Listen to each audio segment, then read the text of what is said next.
大齋期默想系列第18天，3月25日。題目：你帶着的印記。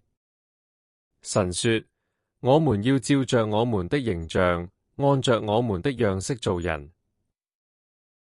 創世記第1章第26節。人出自塵土，表面上似乎微不足道，然而人之所以擁有真正嘅尊貴，係因為上主按着佢嘅形象創造了人類。神本身無形無像，並且嚴禁人們製造任何仿照佢嘅偶像。咁樣，神嘅形象究竟係咩呢？聖經學者普遍認為，神的形象指嘅係人類內在嘅一種特質，能夠喺某種程度上反映出神嘅屬性。多數學者認為，有3大特質可能代表形象嘅意涵。第一，道德抉擇。人被告誡唔可以食分別善惡樹上嘅果子，呢個暗示咗人類擁有棄惡擇善嘅能力。第二，責任意識。人被賦予看守伊甸園嘅工作，呢個顯示咗人有承擔責任嘅意識。第三，關係維繫。亞當同夏娃成為一體，表達出人能夠與他人溝通，建立情誼。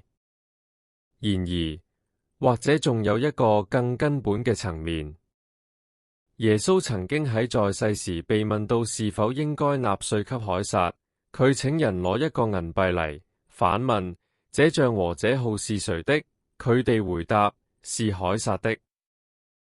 於是耶穌話：凱撒的物當歸給凱撒，神的物當歸給神。馬太福音第22章第20至21節。銀幣上刻有凱撒嘅像，顯示出佢屬於凱撒。像揭示咗擁有權嘅概念。當耶穌話神的物當歸給神，正係強調咗呢個形象嘅象徵意義。古代米索波大米亞與埃及地區亦持相同嘅觀念，形象象徵着父權者嘅標記。換言之，帶有邊個嘅形象，就同嗰個父權者連結，代表着佢。既然人類帶有上主嘅印記，自然係屬於上主嘅。原來人之所以尊貴，正因為我哋帶着上主嘅記號。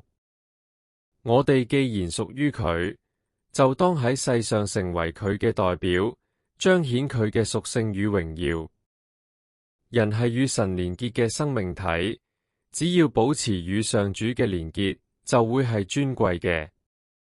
一旦脫離呢個關係，便只剩下無用嘅塵土。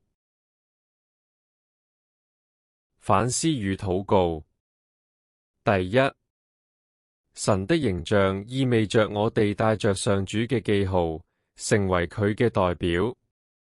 呢個既是無上嘅榮耀，亦讓人深感敬畏。榮耀在於有幸代表至高無上嘅神。敬畏係因為我哋需要謹慎地活出呢個身份。第二，基督徒喺日常生活中，亦需要面對學習、工作同各種挑戰。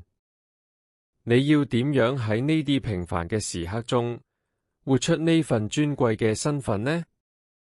第三，讓我哋祈禱。天父，感謝你賜予我呢份尊貴嘅身份，讓我能夠成為你嘅代表。我深感驕傲，因為能喺地上見證你嘅榮美。主啊，請教導我如何喺日常生活中活出呢個身份，讓我周圍嘅人能透過我，看見你嘅真實與美善。阿門。